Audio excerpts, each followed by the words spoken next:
وأحسن منك لم تر قط عيني وأجمل منك لم تلد النساء خلقت مبرأ من كل عيب خلقت مبرأ من كل عيب كأنك قد خلقت كما تشاء. كتاب أنزلناه إليك مبارك ليدبروا آياته وليتذكر أولو الألباب. یہ کتاب برکت والی ہے جسے ہم نے آپ کی طرف نازل فرمایا ہے تاکہ دانش مند لوگ اس کی آیتوں میں غور و فکر کریں اور نصیحت حاصل کریں. اللہم صلی علی سیدنا محمد وعلی آل سیدنا محمد بعدد کل ذرۃ مئۃ الف الف مرۃ.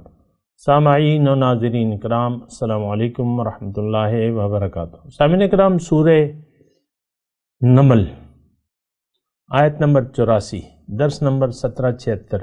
آج کا موضوع کیا ہم نے قرآن پاک کی ہدایت سے منہ موڑ لیا ہے. اس کے ساتھ آج کے سبق کا آغاز کرتے ہیں. سب سے پہلے گزشتہ سبق کا اعادہ ہوگا. اعوذ باللہ من الشیطان الرجیم. پناہ مانگتا ہوں میں اللہ کی شیطان مردود سے. بسم اللہ الرحمن الرحیم.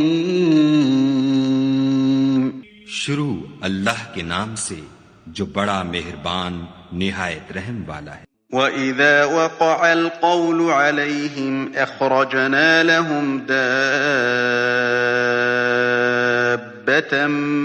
مِّنَ الْأَرْضِ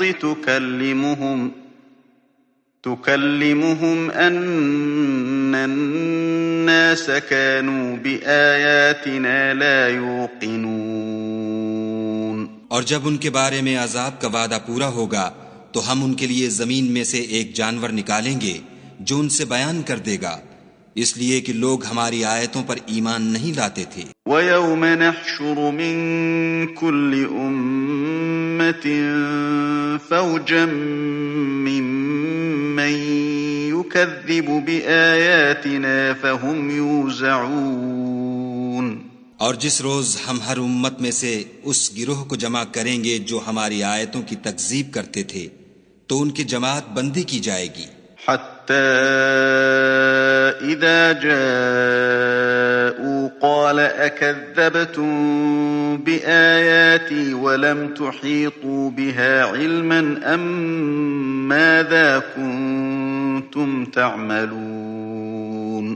یہاں تک کہ جب سب آ جائیں گے تو خدا فرمائے گا کہ کیا تم نے میری آیتوں کو جھٹلا دیا تھا اور تم نے اپنے علم سے ان پر احاطہ تو کیا ہی نہ تھا، بھلا تم کیا کرتے تھے. سامعین کرام، سورہ نمل آیت نمبر 84 مجرمین کا تذکرہ ہے. گزشتہ سبق میں ہم نے پڑھا تھا کہ وَيَوْمَ نَحْشُرُ مِن كُلِّ أُمَّةٍ فَوْجًا مِّمَّن يُكَذِّبُ بِآيَاتِنَا فَهُمْ يُوزَعُونَ. ہر امت سے ہم ان گروہوں کو جمع کر لیں گے اکٹھا جنہوں نے میری آیات کو جھٹلایا. تو اسی کے بارے میں ہے حتی اذا جاؤ، یہاں تک کہ جب وہ مقام حساب پر آ پہنچیں گے تو ارشاد ہوگا اکذبتم بآیاتی، کیا تم بغیر غور و فکر کے میری آیات کو جھٹلاتے تھے. ولم تحیطوا بہا علما، حالانکہ تم اپنے علم سے انہیں کاملاً جان بھی نہیں سکے تھے. اما ذا کنتم تعملون، یا تم خود ہی بتاؤ اس کے علاوہ اور کیا سبب تھا جو تم حق کی تکذیب کیا کرتے تھے. سامعین کرام، بہت اہم آیت ہے. یہ دراصل ہمارا تذکرہ ہے، اور اگر میں آپ کو مختصر طور پہ بتاؤں تو یہی آیات 100% ہم پر فٹ آتی ہے۔ دیکھیں اللہ تعالیٰ کی ہدایت یعنی قرآن، اس کو ہم نے بغیر جانے بوجھے جھٹلا دیا ہے۔ اکذبتم بآیاتی، یہاں اس آیت میں ہے نا۔ تو دراصل مسئلہ تو اگر میں آپ کو زور دے کے اور تاکید سے یہ بات کہوں کہ آپ اس مسئلے پر غور و فکر کریں، ہم سب لوگ یعنی امت مسلمہ اللہ کے احکامات کو ہم نے نظر انداز کر دیا ہے، قرآن سے ہم نے اپنا رخ پھیر لیا ہے۔ یہ قرآن آج ہمارے لیے کتاب ہدایت نہیں رہی ہے، ہم نے اس کو محض چومنے کے لیے اور کتاب ناظرہ تلاوت اور بس زیادہ سے زیادہ ترجمہ۔ تو اصل میں دیکھیں یہ قرآن میں خود ہے ایک آیت، ان ھذا القرآن یہدی للتی ہی اقوم، قرآن اللہ کے سیدھے راستے کی طرف ہدایت دیتا ہے۔ اور ایک بات جو ہے نہایت میں آہستگی سے آپ کو کہہ رہا ہوں، اس بات پر ذرا غور کریں۔ اس وقت جو افراد ہیں یعنی نچلی سطح سے فرد اور جو امت بنتی ہے ان افراد کی، ان سب کی منزل اللہ نہیں ہے۔ ہمارا یہ خیال جم گیا ہے، ہمارا یہ یقین واثق ہے کہ اگر حقیقت ہے تو یہی دنیا ہے۔ اب دیکھیں اس بارے میں اللہ تعالیٰ نے ہمیں منع بھی فرمایا ہے۔ واضح طور پہ اللہ تعالیٰ نے فرمایا کہ ان وعد اللہ حق فلا تغرنکم الحیات الدنیا، دیکھو اللہ کا وعدہ سچا ہے، ایسے نہ ہو کہ دنیا کی زندگی تمہیں دھوکے میں ڈال دے، ولا یغرنکم باللہ الغرور، اور تمہیں وہ دھوکے باز دھوکہ نہ دے دے۔ یہ دونوں باتیں ہو چکی ہیں۔ اس وقت ہم جھٹلانے کے وبال میں مبتلا ہیں۔ دیکھیں آپ کو میں نے گزشتہ سبق میں بھی عرض کیا تھا کہ یہ 3-4 آیات جو ہیں تو اس میں اللہ تعالیٰ نے یہی فرمایا ہے۔ دیکھیں آیت نمبر 81 میں ان تسمعوا الا من یؤمن بآیاتنا فہم مسلمون، آپ تو انہی کو سنا سکتے ہیں، اندھوں کو نہیں سنا سکتے۔ یعنی جو شخص ما انت بہاد العمی عن ضلالتہم، جو شخص اپنے بارے میں گمراہی کا فیصلہ کر لے تو ان کو آپ پھر سنا نہیں سکتے۔ اصل میں دیکھیں بات یہ نہیں ہے کہ ہم نے گمراہی کا فیصلہ کر لیا ہے، ایسے ہی ہم نے جان بوجھ کے ایسے نہیں کیا، نادانستگی میں اور جہالت میں ہم ایک غیر اعلانیہ فیصلہ کر چکے ہیں آج کا فرد اور امت کہ ہمیں قرآن کی کوئی ضرورت نہیں ہے۔ اور یہ نہایت ہی یعنی اہم بات ہے کہ اس پہ آپ سوچیں، اور اس بات کو آپ جھٹلا نہیں سکتے۔ یعنی میں جو آپ کو کہہ رہا ہوں کہ ہم نے تمام امت میں، خواہ وہ اس کا فرد ہو یا جماعت ہو یا امت ہو، ہم نے ایک فیصلہ کر لیا غیر اعلانیہ کہ دنیا حقیقت ہے، لہٰذا ہم نے اپنا رخ دنیا کی طرف کر کے زندگی گزارنی ہے۔ آج ہماری نظر میں دنیا کا مفاد اہم ہے، اور پہلا یعنی ترجیح ہے وہ ہماری مفاد دنیا۔ آپ دیکھ لیں، میں تو آپ کو نچلی سطح پہ کہتا ہوں، کون سے خیالات میں ہم رہ رہے ہیں، دنیا کے خیالات میں ہم زندگی گزار رہے ہیں۔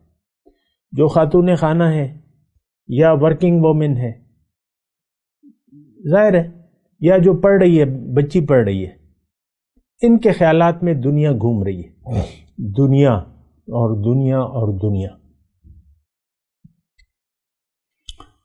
جو نرس بنی ہوئی ہے مثال کے طور پہ، جو فوج میں چلی گئی ہے بچی ہماری، یا شادی ہو گئی ہے گھر میں شوہر کے ساتھ اس کا مت بھیڑ رہتی ہے، یا بیوہ ہے، یعنی اب میں مختلف بتا رہا ہوں نا، یعنی عورت مختلف حیثیتوں میں ہے۔ آپ دیکھیں کہ ہماری، اچھا اسی طرح مرد ہیں، وہ یا کاروبار کر رہے ہیں، یا بچے تعلیم حاصل کر رہے ہیں، یا کوئی میجر جنرل بن گیا ہے، یا کوئی آرمی چیف بن گیا ہے، کوئی کیا ہے، کوئی ایئر کموڈور ہے، کوئی بحریہ کا وہ ہے۔ تو دیکھیں ایک بہت ہی افسوسناک بات میں کر رہا ہوں، یہ دنیا عارضی ہے، اور یہ سب ایک آزمائش ہے۔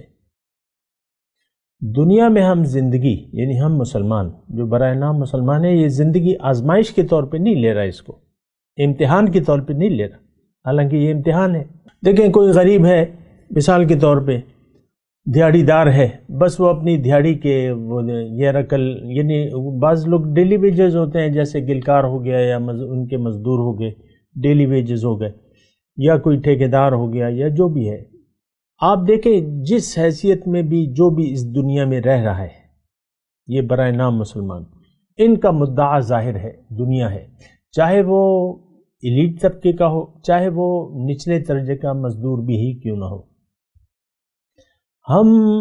ہم نے بری طریقے سے اللہ کی آیات کو جھٹلا دیا ہے، یعنی دیکھیں اکذبتم بآیاتی، آج کا جو سبق ہے، کیا تم نے یعنی میرے احکامات کو جانے بوجھے بغیر جھٹلا دیا؟ اس سلسلے میں ایک واقعہ مجھے یاد آ رہا ہے، تو مناسب ہے میں آپ کو وہ بھی بتا دوں۔ ایک بیٹا تھا، ایک ماں کا ایک بیٹا تھا، اور بیٹا مطلب یہ ہے کہ پھر یہ ہوا کہ ماں کی عمر آپ لگا لیں تقریباً 50 سال لگا لیں، 50 سال لگا لیں ماں کی عمر، اور اس کا ایک بیٹا تھا جو بھی پڑھ رہا تھا۔ یہ میں ویسے ایک مثال بیان کر رہا ہوں۔ تو خیر اس نے جو ہے دوسری نکاح کی تجویز آئی، لیکن اس نے نکاح نہیں کیا، دوسری شادی نہیں کی کہ بھئی میں اپنے بچے کو پڑھا لکھا کے ایک یعنی پڑھاؤں گی لکھاؤں گی اور اس کو ایک قابل آدمی بناؤں گی۔ تو بہرحال اس نے گھروں میں برتن مانجے یا جو بھی ہے جو بھی کیا، شادی نہیں کی، اور بچے کے لیے اس نے اپنی زندگی گزار دی کہ میں اسی کا خیال رکھوں گی اور اسی کو۔ اب وہ جو ہے جو مانگے تانگے کی چیزیں ہوتی ہیں، اس نے اپنے بچے کو پڑھایا لکھایا، حتیٰ کہ وہ ڈاکٹر بن گیا، مثال کے طور پہ عرض کروں۔ اب 50 سال عمر ہے، بیوہ کی عمر 50 سال ہے، شوہر چلا گیا ہے، وہ بچے کا ذمہ داری ساری فیسیں وغیرہ بھرتی رہی۔ اب جب 70 سال کی ہوئی اور بیٹا جو ہے وہ یعنی وہ سرجن بن گیا، مثال کے طور پہ عرض کر رہا ہوں لیکن سمجھیں، سرجن بن گیا، بڑا قابل بن گیا، اور اسپتال میں لگ گیا، پروفیسر لگ گیا۔ تو باہر سے کال آ گئی، انگلینڈ سے کال آ گئی، اس نے مطلب وہ ویکینسی خالی ہوئی کسی اسپتال میں، انٹرنیٹ پہ انہوں نے اشتہار دیا، اس نے اپلائی کر دیا، وہ اس کی قابلیت کو دیکھتے ہوئے، اس کے جو بایو ڈیٹا ہے اس کو دیکھتے ہوئے ان کو نوکری مل گئی، اور بڑی اچھی تنخواہ پہ۔ تو ماں سے اس نے کہا، ماں نے کہا ٹھیک ہے تم چلے جاؤ بیٹا، اچھی بات ہے آپ چلے جاؤ۔ اب وہ 70 سال کی بوڑھی جو ہے، اب وہ گھروں میں جوان لڑکیوں کی طرح تو کام نہیں کر سکتی تھی۔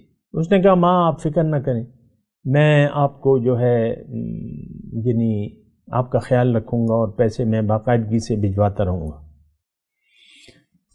اب ماں تو پڑھی لکھی نہیں تھی، بیٹا جو ہے ہر مہینے $1000 جو ہے، 1000 مطلب آج کے حساب سے 175 روپے کا لگا لیں، تو مطلب یہ ہے کہ وہ $1000 1,75,000 روپے ہو گئے، وہ بھجواتا رہا، لیکن وہ چیک کے ذریعے ماں کو اپنے اکاؤنٹ کا چیک بھجواتا رہا، اس میں خط میں۔ ماں وہ سمجھتی نہیں تھی کہ یہ ہے کیا، وہ خط کھول کے دیکھی، اور وہ ان پڑھ تھی، پڑھی لکھی نہیں تھی، وہ اس نے خط کو یعنی یہ سمجھا کہ اس میں کوئی میرے دعا سلام لکھا ہوگا، اس نے خط کو یعنی وہ چیک کو چوم لیا اور آنکھوں سے لگا لیا اور سنجن لگا لیا، اور اس کو احتیاط سے رکھ دیا ایک طاق میں۔ ہر مہینے بچہ جو ہے وہ خط بھجواتا رہا اور اس میں چیک آتا رہا.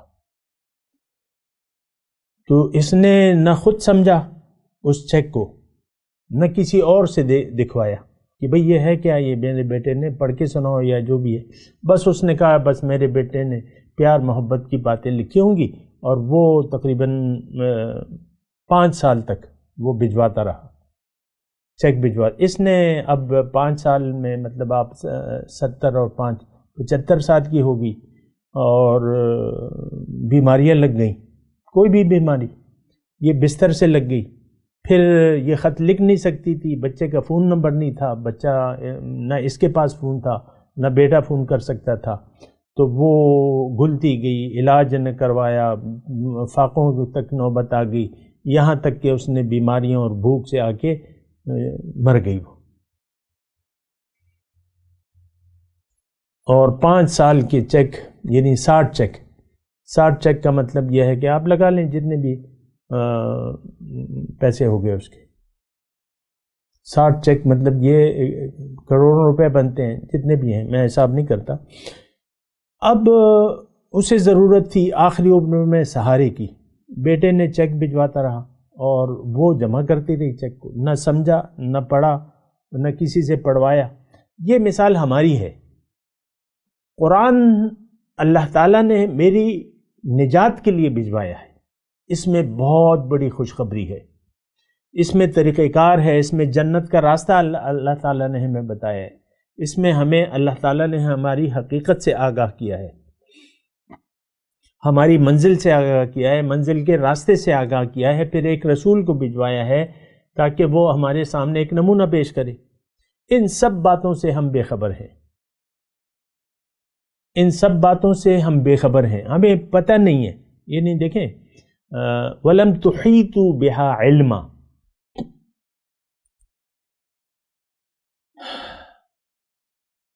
یعنی ہم اسے جاننے کی کوشش بھی نہیں کر رہے قرآن پاک کو کہ بھئی یہ قرآن ہے کیا چیز. اور قرآن کے بارے میں تو یعنی ان اللہ یرفع بہذا الکتاب اقواما ویدعو بہ آخرین، اللہ تعالیٰ ان اللہ یرفع بہذا الکتاب اقواما، یہ کتاب کو اگر آپ قبول کر لیں گے تو آپ بلندیوں تک پہنچ جائیں گے، اور اگر آپ اس کو قبول نہیں کریں گے یعنی اس پر عمل نہیں کریں گے، اکذبتم بآیاتی، تو پھر آپ گمراہی کی یعنی پستی اور ذلت میں جا پڑیں گے. یہ قرآن تو ایسی چیز ہے. تو ہم نے تو قرآن کو سمجھا تک نہیں ہے. آپ دیکھ لیں، میں تو یہ چیلنج سے کہہ رہا ہوں یہ بات کہ قرآن کی اہمیت سے ہم لوگ واقف نہیں ہیں کہ اس کی کیا اہمیت ہے. یہ تو نور ہے اور نور کا راستہ بتاتا ہے، یہ ہمیں سیدھا راستہ بتاتا ہے. اس میں ہمارے دل میں جو امراض ہے، شفاء لما فی الصدور، تو وہ امراض کا علاج اس میں موجود ہے. اس کو اگر آپ لے لیں گے تو آپ صحت یاب ہو جائیں گے.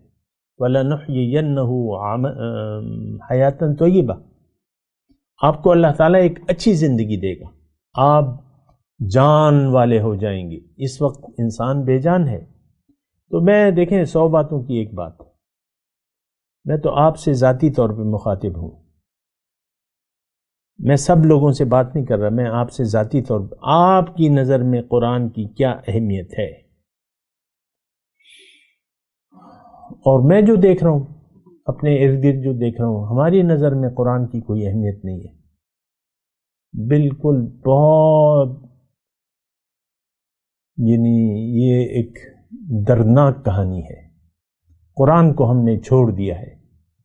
وقال الرسول یا رب ان قوم اتخذوا هذا القرآن مہجورا، یہ گلہ قیامت کے دن ہمارے بارے میں رسول اپنے رب سے کریں گے. وقال الرسول یا رب ان قوم اتخذوا هذا القرآن مہجورا، یہ کیسی قوم ہے؟ یہ میرے امتی ہیں، انہوں نے تو قرآن کو چھوڑ دیا تھا. اور یہ بات بھی میں آپ کو کھول کے کہہ دینا چاہتا ہوں کہ قرآن ہم سب پر گواہی کرے گا. آج کی امت جو برائے نام مسلمان ہے ہمارے خلاف گواہی دے گا، کیونکہ یا تو یہ ہمارے حق میں گواہی دے گا یا ہمارے خلاف گواہی دے گا. آج ہم ترک قرآن کے مجرم ہیں. کسی اور کو دوش نہ دیں کہ یہ یہودیوں کی سازش ہے یا کافروں کی سازش ہے. آپ خود کیوں قرآن سے دور ہو گئے ہیں؟ آپ کو کیا تکلیف پڑ گئی ہے جو آپ نے قرآن کو چھوڑ دیا ہے؟ قرآن کو چھوڑنے کا مطلب جانتے ہیں آپ کیا ہے؟ کہ آپ اپنے آپ کو دوزخ کا ایندھن بنا لیا ہے آپ نے.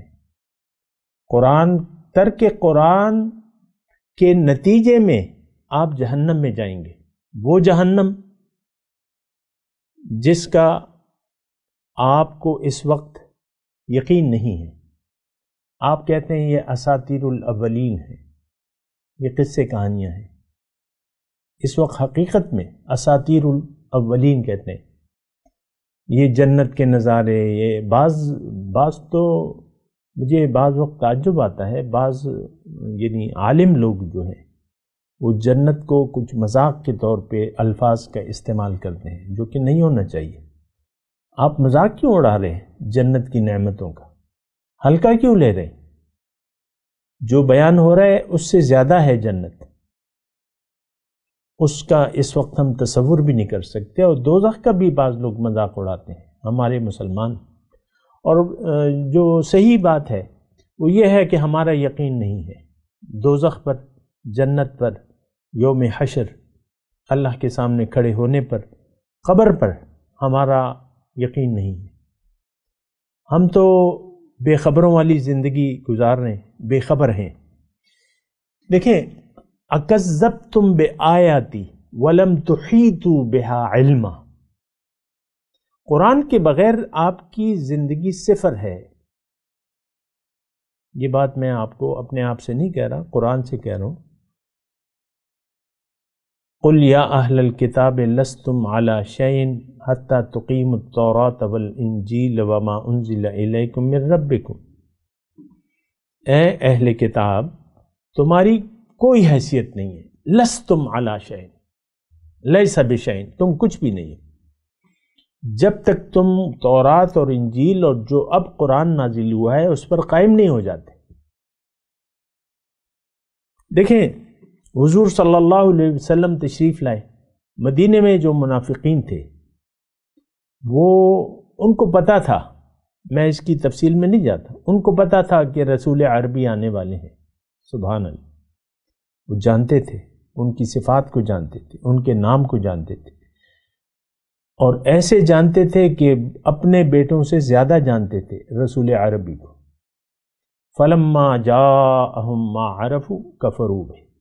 لیکن جب وہ رسول ان کے پاس آئے، آپ کو پتہ ہے کہ انہوں نے انکار کر دیا، رسول کو ماننے سے انکار کر دیا. یہاں تک کہ وہ سب جلا وطن ہو گئے. 2 قبیلے جلا وطن ہو گئے، اور ایک قبیلے کے لوگوں کو جو مرد تھے، بالغ مرد، ان کو قتل کر دیا گیا. انہوں نے رسول عربی کے ہاتھوں، رسول عربی اور ان کے ساتھیوں کے ہاتھوں قتل ہونا قبول کر لیا، لیکن اسلام لانے کے لیے تیار نہ ہوئے، اللہ کے سامنے سر جھکانے کے لیے تیار نہ ہوئے. رسول تو اللہ کا مظہر ہے، یہ بات نوٹ کر لیں. رسول اللہ کا مظہر ہے، اللہ کی آیات پڑھ کے سناتا ہے، اور اللہ کا رسول ہے وہ. تو وہ یہود، آج کے یہود، آج کے مسلمان ہیں، اہل کتاب ہم ہیں آج.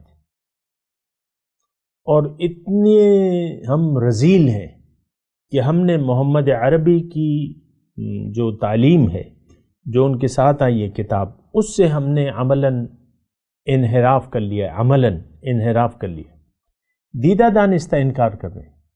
میں تو ایک نہیں، یعنی بہت سے میں آپ کو کہتا رہتا ہوں. ہم قرآن پاک کے احکام ماننے کے لیے تیار نہیں ہیں. 1-2 مثالیں تو نہیں ہیں، ہماری ساری زندگی دیکھیں. یا تو ہم قرآن کے مطابق زندگی گزاریں گے، اور اگر گزارنے کے لیے تیار نہ ہوئے تو پھر ہماری زندگی جو ہوگی وہ قرآن کے خلاف ہوگی۔ آج ہمارے اخلاق انفرادی طور پہ اور اجتماعی طور پہ کتاب الہی کے مطابق نہیں ہے۔ سب کچھ ایک جھوٹ کا پروگرام ہے، جھوٹ بول رہے ہیں، ہمارا کلمہ طیبہ جھوٹا ہے، ہم جھوٹ بول رہے ہیں۔ آپ کا الہ اللہ نہیں ہے، آپ کا الہ خواہشات نفس ہے۔ آپ اپنی مرضی کر رہے ہیں، اللہ کی مرضی کو نہ آپ جانتے ہیں، نہ اللہ کی مرضی کے مطابق آپ زندگی گزارنے کے لیے تیار ہیں۔ یہ دیکھیں، میں آپ کو بالکل ایسے الفاظ کہہ رہا ہوں کہ کوئی اس میں جذباتیت کا عنصر نہیں ہے، اور یہ باتیں قرآن میں ہیں۔ فَخَلَفَ مِن بَعْدِهِمْ خَلْفٌ أَضَاعُوا الصَّلَاةَ وَاتَّبَعُوا الشَّهَوَاتِ فَسَوْفَ يَلْقُونَ غَيًّا۔ اس آیت سے پہلے نیک لوگوں کا تذکرہ ہے، اس کے بعد اللہ تعالیٰ نے فرمایا کہ ان نیک لوگوں کے پاس بعد جو ہے جانشین ہوئے نااہل جانشین، نماز کو ضائع کر دیا اور خواہشات نفس کی پیروی کی۔ اب ضرور یہ دوزخ میں پہنچیں گے۔ دیکھیں، کسی خوش فہمی میں نہ رہنا، میں آپ سے واضح طور پہ کہہ رہا ہوں، ہم مسلمان نہیں ہیں۔ روایتی مسلمان تو کوئی چیز نہیں ہوتا۔ آج کا مسلمان کلمہ طیبہ کا مطلب بھی نہیں جانتا، اور اگر جان جائے تو وہ اس پر یقین کرنے کے لیے تیار نہیں ہے۔ میں تو آپ کو بیان کر رہا ہوں کلمہ طیبہ لا الہ الا اللہ، کہ بات اللہ کی ماننی ہے، اپنی ماننی نہیں ہے۔ ہم تو اپنی بات ماننے کے مطابق زندگی، یعنی اپنی خواہش کے مطابق زندگی گزار رہے ہیں۔ تو بہرحال دیکھیں، یہ بہت زیادہ ایک ایسی بات ہے کہ ہم ترک قرآن کے مجرم ہیں، کلیئر بات۔ آج کا جو ہم سبق پڑھ رہے ہیں، حتی اذا جاؤ قال اکذبتم بآیاتی ولم تحیطوا بها علما، یعنی بغیر سوچے سمجھے تم نے میری آیات کو جھٹلا دیا، اور تم اماذا کنتم تعملون، اور اپنی مرضی سے، یعنی عمل تم اپنی مرضی سے کرتے رہے۔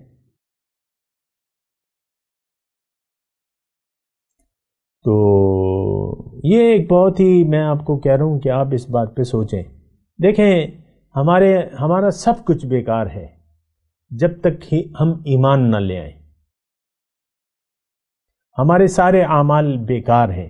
آج ہم نماز روزہ کر رہے ہیں نا، یہ تو ایسی بات ہے کہ ایک ہندو آ کے مسجد میں آ کے نماز پڑھنا شروع کر دے، اور یعنی وہ بت پرستی کا قائل ہو، اس سے باز نہیں آیا، اور ظاہر میں ایک ہندو نے کلمہ پڑھ لیا، کلمہ شریف پڑھ لیا، اور وہ ایسا تو نہیں ہو سکتا۔ بت پرستی کیا ہے؟ اپنی مرضی سے زندگی گزارنا بت پرستی ہے۔ ارائیت من اتخذ الہہ ہواہ، کیا دیکھا ہے تم نے اس شخص کو جس نے اپنے نفس کو بت بنا لیا ہے اور من چاہی زندگی گزار رہا ہے؟ سوچئے، اپنے لیے بہتر فیصلہ کریں، اللہ کو اپنی منزل بنا لیں، اور اللہ کے احکامات اس کو یعنی حضر جان بنا لیں، اور قرآن کے مطابق زندگی گزاریں۔ اور قرآن کا وہ یعنی قرآن پہ عمل کیسے کریں گے؟ جیسے کہ حضور صلی اللہ علیہ وسلم نے کیا۔ آج کیسے کریں گے؟ اپنے لیے کسی صاحب بصیرت کو، صاحب عالم بعمل کو، جس کا دل عرش الہی ہو، جو آپ کو اللہ کی طرف ہدایت کرے، اس کو اپنا مرشد بنا لے، رہنما بنا لے، اس سے رہنمائی، اس کا عمل قرآن کے مطابق ہونا چاہیے۔ وہ آپ کو اللہ کا راستہ بتائے گا، وہ آپ کا خدا نہیں ہوگا۔ وہ اللہ کا بندہ ہوگا، اس کو اللہ کا بندہ ہونا چاہیے، اس سے آپ رہنمائی لیں اور آگے چلیں اور آپ کا بیڑا پار ہو جائے گا۔ بہت آسان راستہ ہے، آسان طریقہ ہے، غور کیجیے، اپنے اوپر رحم کیجیے۔ میں تلاوت کرتا ہوں، میرے ساتھ دہرائیے۔ اعوذ باللہ من الشیطان الرجیم، بسم اللہ الرحمن الرحیم۔ حتی اذا جاؤوا قال اکذبتم بآیاتی وَلَمْ تُحِيطُوا بِهَا عِلْمًا أَمْ مَاذَا كُنْتُمْ تَعْمَلُونَ۔ دیکھیں، اس میں ایک نقطہ میں آپ کو بتا دوں، ایک تو تکذیب ہے یا پھر وہ عمل ہے۔ تو اس میں پھر ہمارا مسئلہ یہ ہے کہ ہم نے زبانی کلمہ پڑھ کے کچھ تصورات ہم نے قائم کر لیے ہیں اور انہی خوش فہمیوں کے بنیاد پر ہم زندگی گزار رہے ہیں۔ تو اصل میں تو ہم نے قرآن کو جھٹلا دیا ہے، ہمارا عمل قرآن کے خلاف ہے، اس بات پر غور کریں۔ اب ان آیت کی تلاوت اور ترجمہ۔ اعوذ باللہ من الشیطان الرجیم۔ پناہ مانگتا ہوں میں اللہ کی شیطان مردود سے۔ بسم اللہ الرحمن الرحیم۔ شروع اللہ کے نام سے جو بڑا مہربان نہایت رحم والا ہے۔ حتی اذا جاءوا قال اکذبتم بآیاتی ولم تحیطوا بها علما ام ماذا کنتم تعملون۔ یہاں تک کہ جب سب آ جائیں گے تو خدا فرمائے گا کہ کیا تم نے میری آیتوں کو جھٹلا دیا تھا اور تم نے اپنے علم سے ان پر احاطہ تو کیا ہی نہ تھا، بھلا تم کیا کرتے تھے؟ ووقع القول عليهم بما ظلموا فهم لا ينطقون۔ اور ان کے ظلم کے سبب ان کے حق میں وعدہ عذاب پورا ہو کر رہے گا تو وہ بول بھی نہ سکیں گے۔ اس کے ساتھ ہی آج کے درس کا وقت اختتام کو پہنچا۔ اگلے درس میں انشاءاللہ ملاقات ہوگی۔ وآخر دعوانا ان الحمدللہ رب العالمین، والسلام علیکم ورحمۃ اللہ وبرکاتہ۔ مولاي صل وسلم دائما ابدا على حبيبك خير الخلق كلهم